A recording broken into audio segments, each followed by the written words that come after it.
तो hi guys, welcome back to the channel. I hope आप लोग सब ठीक होंगे, तंदुरुस्त होंगे और मस्त होंगे। तो भाइयों, आज हम बात करने वाले हैं क्रिकेट की नहीं, आज हम बात करने वाले हैं फुटबॉल की। हाँ, फुटबॉल की। आप लोग भी सब सोच रहे होंगे, भाई ये क्या, आज सूरज कहाँ से निकला है और आज कौन सी बात कर रहे हो, क्रिकेट को छोड़कर फुटबॉल की बात कर रहे हो। आज तक तो एक बार भी फुटबॉल की बात नहीं करी। बट अगर आपको याद होगा तो मैंने जो पहली वीडियो डाली थी इस चैनल पे, तो उस पर मैंने बोला था कि हम मोस्टली इस चैनल पे क्रिकेट की बात करने वाले हैं, 100% नहीं। और मैंने कहा था कि अदर टॉपिक्स भी होंगे, उसके बारे में मैं बात करूंगा। हालांकि हालांकि मैं फुटबॉल नहीं देखता हूं, और मतलब 0.1% या 1% ही हम अदर टॉपिक्स के बारे में बात करेंगे। अभी भी हम क्रिकेट के ही बारे में बात करेंगे 99%। ये इस चीज़ से मैं नहीं नकार रहा हूँ।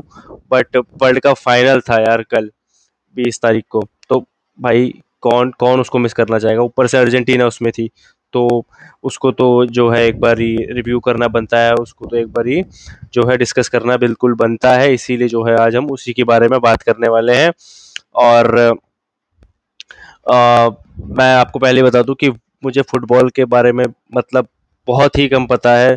ना तो मुझे उसके ढंग से रूल्स पता है, ना तो बट टीम्स कैसा कैसा करती आई हैं लीग्स मैचेस में, या कैसे इनके मैचेस होते हैं, मुझे ये भी नहीं पता। मुझे कुछ आइडिया नहीं है इतना। बस बस मुझे जो है, मैंने वर्ल्ड कप में मैचेस देखे हुए हैं। मैंने पिछला जो वर्ल्ड कप हुआ था अर्जेंटीना वर्सेस फ्रांस का, वो भी मैंने फाइनल, सिर्फ और सिर्फ फाइनल देखा था।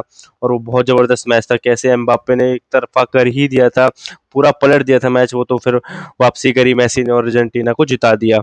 तो इस बार भी मैंने वर्ल्ड कप के नाते जो है फुटबॉल देखा, और वो भी फाइनल मैच देखा। और अर्जेंटीना भी इस बार फाइनल में थी। और मेरा जो फेवरेट प्लेयर है फुटबॉल में, वो मेसी है। हालांकि मैंने जैसे कि पहले बताया, मुझे इतने रूल्स नहीं पता, इतने ज़्यादा रूल्स रेगुलेशंस नहीं पता। बस ये पता है कि मतलब फुटबॉल में गोल आप करते हो, वो स्ट्राइकर है। और बेसिकली फुटबॉल में जो सबसे कॉमन चीज़ और सबसे मेन चीज़ होती है, वो होती है ड्रिबलिंग।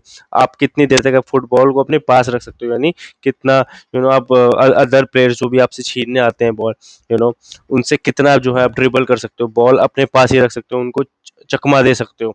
तो वो स्किल मुझे लगता है बहुत ज़्यादा ज़रूरी होनी चाहिए एक फुटबॉल प्लेयर के अंदर। और वो मेसी में फूट फूट कर है। सब लोग रोनाल्डो से कंपेयर करते हैं, रोनाल्डो मैसी। बट मैसी मेरी नज़र में तो बहुत बहुत बढ़िया प्लेयर है। और रिकॉर्ड्स भी ये सब बोलते हैं, और वर्ल्ड कप विनर भी वो रह चुका है। और बैक टू बैक जीतने वाले थे, बट अनफॉर्चुनेटली इस वर्ल्ड कप को वो नहीं जीत पाए। तो आइए थोड़ा जानते हैं कि क्या हुआ कल के वर्ल्ड कप में। कैसे मेसी की टीम ने खेला, और किस वजह से जो है स्पेन इस वर्ल्ड कप को जीत पाई।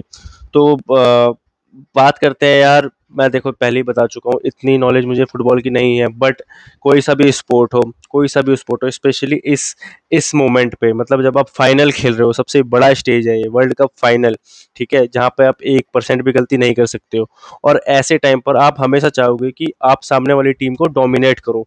आप अटैकिंग प्ले जो है खेलो। अगर आप डिफेंसिव खेलोगे तो ज़रूरी नहीं है। फुटबॉल में देखो, आपको पता होना चाहिए कि दो चीज़ें होती हैं मेन, अटैकिंग अटैकिंग बिहेवियर और डिफेंसिव बिहेवियर। मतलब आप गोल करने की तरफ जा रहे हो, या आप गोल जो हो रहा है आपकी तरफ, उसको डिफेंस करने की जो आपकी स्ट्रेटेजी है। तो कोई सा भी क्रिकेट हो, मतलब कोई सा भी स्पोर्ट हो, आप अगर अटैकिंग जो है, अटैकिंग माइंडसेट से जो है अपना स्पोर्ट खेलोगे, तो आपके मोस्टली मोस्टली चांसेस है, 100% नहीं, बट मोस्टली चांसेस है कि आप जो है उस खेल को जीत जाओगे। क्योंकि अटैकिंग माइंडसेट जो है हमेशा से जो है विनर्स का जो है माइंडसेट रहा है। अटैकिंग बट विथ ब्रेन, ऐसा नहीं अटैकिंग और डोमिनेटिंग नेचर ऑफ स्पोर्ट। इसका मतलब ये नहीं कि आप दिमाग नहीं लगाओगे, दिमाग भी लगाओगे आप। सेंसेस में होकर आप खेलोगे, अपने सेंसेस का इस्तेमाल करके खेलोगे। बट डोमिनेट भी आपको करना है सामने वाले को, अटैकिंग भी करना है। आप डिफेंसिव हो जाओगे, सामने वाली टीम का कॉन्फिडेंस और बढ़ जाएगा आपको देख कर के, यार इनके कंधे तो पहले ही झुक गए। या आप स्ट्रेटेजी से भी आप डिफेंसिव हो रहे हो, बट कहीं ना कहीं उसका डाउन साइड और डिसएडवांटेज देखने को मिलता है। और जो कल देखने को मिला, मतलब यार इतना इतना ज़्यादा डिफेंसिव खेली है कल अर्जेंटीना, इतना ज़्यादा डिफेंसिव खेली है। मतलब उनका मकसद, उनको लग ही नहीं रहा था कि उनको गोल करना है। उनका बस ये था कि भाई स्पेन के बाकी के खिलाड़ी और सिर्फ अर्जेंटीना का गोलकीपर यही मैच खेल रहा था भाई, जब तक मैंने देखा। मतलब आखिरी तक ही देखा मैंने, तो पूरा देखा है। तो मतलब मतलब 90 मिनट हो चुके थे, अर्जेंटीना ने एक भी स्ट्राइक नहीं मारी थी, एक भी मतलब स्पेन के गोलकीपर के पास बॉल ही नहीं गई। तो सोच लो कितना डिफेंसिव, कितना ज़्यादा डिफेंसिव प्ले जो है अर्जेंटीना ने किया, और इसी इसी वजह से, इसी सोच से, इसी स्ट्रैटेजी से जो है अर्जेंटीना हार गई। और कब तक बचा लेता, कब तक गोलकीपर बचा लेता अर्जेंटीना का यार, उसको पता नहीं कितने 7 8 9 10 इतने ट्राई करे, एक ना एक बार तो भाई, एक ना एक बार तो गोल लगेगा। और ऐसा ही हुआ, आखिरी में जब एक्स्ट्रा टाइम भी निकल गया, एक्स्ट्रा टाइम के बाद जो है गोल मारा स्पेन के खिलाड़ी ने, उसका नाम मुझे नहीं पता। बहुत ही ज़बरदस्त गोल था वो, क्योंकि वर्ल्ड कप फाइनल में, और वो मेरे ख्याल से एक और चीज़ जब मैंने देखी थी तो सब कमेंटेटर्स कह रहे थे कि ये सब्स्टिट्यूट प्लेयर था, सब्स्टिट्यूट प्लेयर, यानी वर्ल्ड कप हिस्ट्री में ये पांचवा या चौथा, पांचवा ही प्लेयर है जिसने जो है वर्ल्ड कप फाइनल में जो है, या वर्ल्ड कप मैचेस में, या वर्ल्ड कप फाइनल में जो है एज अ सब्स्टिट्यूट प्लेयर ने जो है गोल कभी किया हो।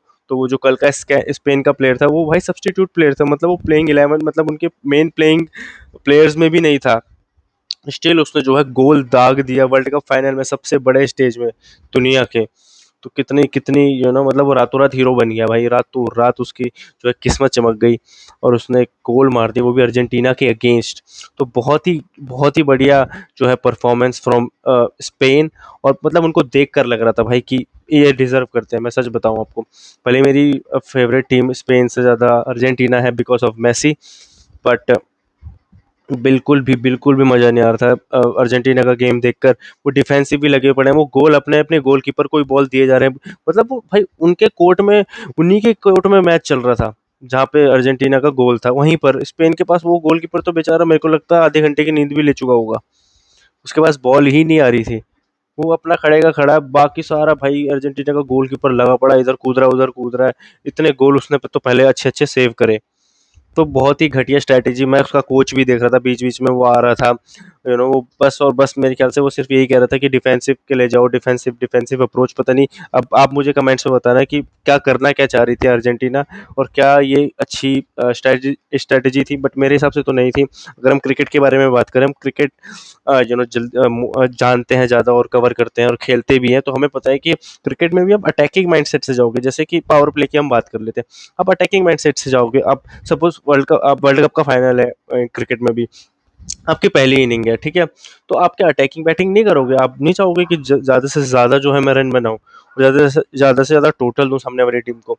और अगर आप चेज़ भी कर रहे हो, सपोज़ आपके पास चेज़ आया, तो आप स्टार्टिंग में अटैक करोगे ना, जल्दी से आपको टारगेट मिला है सपोज़ 300 रन का, ठीक है? तो 300 रन आप पावर प्ले में आप ये चाहोगे ना कि मैं अटैकिंग प्ले जो है दिखाऊँ। मैं स्टार्टिंग में पावर प्ले में ज़्यादा से ज़्यादा रन मारूँ, अग्रेसिव खेलूँ ताकि सामने वाली टीम पे प्रेशर आए। मैं ये थोड़ी कि मुझे टारगेट मिला है तो मैं डिफेंस करके, वर्ल्ड कप फाइनल है, आराम से खेलूंगा, आउट ना हो जाऊं, ऐसे थोड़ी खेलोगे। मतलब आपको दिमाग भी लगाना है, बट भाई प्रेशर भी रिलीज करना है, तो अटैकिंग गेम वही होता है। ये नहीं ब्रेनलेस बेसबॉल जैसा नहीं कि बस घुमाते रहो बल्ला, भाई दिमाग से, ऑस्ट्रेलियन माइंडसेट के साथ जैसे बोलते हैं ना, वैसा ही अर्जेंटीना को करना चाहिए था। मतलब लास्ट में जब एक गोल हो गया फाइनली, जब 4 5 मिनट बच गए थे बस गेम के, अब मेसी और उनको लगा कि भाई अब तो गोल करना ही पड़ेगा, तब वो अटैकिंग करने आए, तब भाई। और तब भी सोचो, सिर्फ 4 5 मिनट में वो 2 बार पहुंच गए थे उनके पास, स्पेन के गोलकीपर के पास, और 2 बार अच्छे मौके उनको मिले थे, ठीक है? अब सोच लो जब 4 5 मिनट में ही वो 2 बार पहुंच गए थे वहां पे, तो पूरे 90 मिनट, 1 घंटा, 1 घंटे से ज्यादा, 1.5 घंटा बोल दो आप, अगर वो अटैक करते, उसमें से मैं तो कहता हूँ आधे एक घंटा आप एक्स्ट्रा टाइम में भी वो अगर अटैक करते ना, तो आज डिसीजन और यू नो रियलिटी कुछ और होती। अर्जेंटीना मेरे ख्याल से तो वो जीत जाती, या एटलीस्ट जो है पेनल्टी पर ये जाता, एक एक तो हो ही जाता, या अर्जेंटीना जीतती, मोस्ट प्रोबेबली अर्जेंटीना जीत जाती। मतलब इतना इतना फ्लॉलेस गेम खेला ना स्पेन ने उनके अगेंस्ट, मतलब लग ही नहीं रहा था कि ये दोनों बराबर की टीम है। अर्जेंटीना बहुत ही लो लेवल की टीम लग रही थी, मैं सच बता रहा हूँ। और क्यों मैं ऐसा बोल रहा हूँ मैं बता देता हूँ। ना सिर्फ डिफेंसिव खेल रही थी वो, बल्कि उनके पासिस भी जो है एक दूसरे के पास, मतलब पासिस भी वो अच्छे से नहीं दे रहे थे, मतलब ऐसा लग रहा था कि भाई वो स्पेन के प्लेयर को ही पास दे रहा है। बहुत पासिस मैंने ऐसे देखे, और आप खुद भी देख लेना हाइलाइट्स में, मतलब पास करना चाह रहा है अपने प्लेयर को, जा रही है स्पेन के प्लेयर के पास, और स्पेन के प्लेयर ऐसे लग रहे थे रोबोट हैं, रोबोट। उनके पैर में चुंबक है और बॉल लोहे की है, जहां मार रहे हैं, जहां मारना चाह रहे हैं वहां जा रही है, जिसको देना चाह रहे हैं उसके पास जा रही है। इतना कोऑर्डिनेशन के साथ, इतना सिंक के साथ खेल रहे थे ना वो लोग, तो वो मैंने स्टार्टिंग के 10 मिनट में ही बोल दिया था कि Spain Spain is gonna win the game, अगर स्पेन ऐसे ही खेलती रही और अर्जेंटीना भी ऐसे ही खेलती रही तो। और वो डिज़र्व भी करते थे भाई, बिल्कुल डिज़र्व करते थे जिस तरीके से उन्होंने खेला।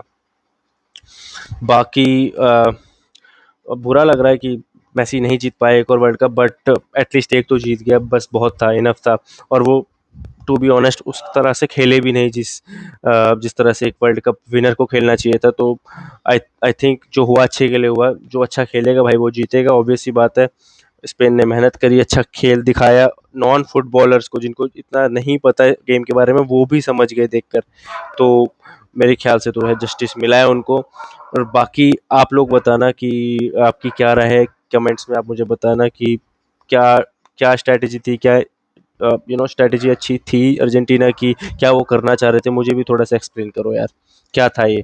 बट जितना मैं स्पोर्ट्स को जानता हूँ, चाहे वो क्रिकेट हो, फुटबॉल हो, वॉलीबॉल हो, हॉकी हो, डिफेंसिव माइंडसेट ज़्यादा देर तक नहीं चलता। आपको अटैकिंग प्ले, डोमिनेंट प्ले करना ही पड़ेगा with with some humour, with some brain, with some strategy. Okay, तो वो पूरी तरह से मिसिंग था कल। अर्जेंटीना लग ही नहीं रही थी कि वो जीतने के लिए खेल रही है, वो बस ऐसा लग रहा था कि हम ड्रॉ कर दें कैसे ना कैसे। ड्रॉ करने के बाद शायद ऐसा हो कि हमारे पॉइंट्स निकाले जाएं और वो पॉइंट्स में वो पहले से आगे चल रहे हो, तो हम वैसे जीतना चाहते हैं, हम गोल करके तो जीतना ही नहीं चाहते। वो बिल्कुल भी नहीं लग रहा था कल। और कमेंटेटर्स बार बार इस चीज़ को कह रहे थे कि Argentina Argentina is playing too defensive and Spain is killing it with their aggressive approach. और लास्ट में, बिल्कुल ही लास्ट में, जो उनका कोच था, हेड कोच था, उसने भाई एक आध बचे हुए थे अटैकर्स, उनको भी हटा दिया, सिर्फ और सिर्फ मेसी अटैकर रह गया अर्जेंटीना की टीम में, और सारे डिफेंडर उसने घुसेड़ दिए। तो उसने एक होप थी वो भी कि भाई अब तो अटैक करेगी, वो भी उसने जो है छीन ली सबसे। और उसी के जस्ट 10 5 से मेरे ख्याल 5 मिनट के अंदर अंदर जो है स्पेन ने गोल दाग दिया था। तो बहुत बड़ी गलती उसने करी। और मेरे को तो समझ नहीं आ रहा, जब भाई मैसी जैसा प्लेयर तुम्हारे पास, वर्ल्ड का बेस्ट अटैकर, वर्ल्ड का बेस्ट स्ट्राइकर तुम्हारे पास है, तो तुम डिफेंसिव अप्रोच कैसे अपना सकते हो? मतलब इतना तो नॉन फुटबॉलर व्यूअर को तक पता है यार, ये कॉमन सी चीज। अब मुझे आप बताना कि मैं गलत हूँ कि सही हूँ इसमें, ठीक है? तो आज के लिए इतना ही। कल मिलते हैं किसी क्रिकेट की न्यूज़ या किसी स्पोर्ट्स के न्यूज़ के साथ या स्पोर्ट के इवेंट के साथ। मोस्ट प्रोबेबली हम क्रिकेट के साथ ही जाएंगे, क्योंकि हमको जो है पता ही उसके बारे में, रूल्स ही उसके बारे में पता है, और मैचेस भी उसके सबसे ज़्यादा होते हैं, कवर भी हम वो करते हैं। But you never know. So bye, take care, good night.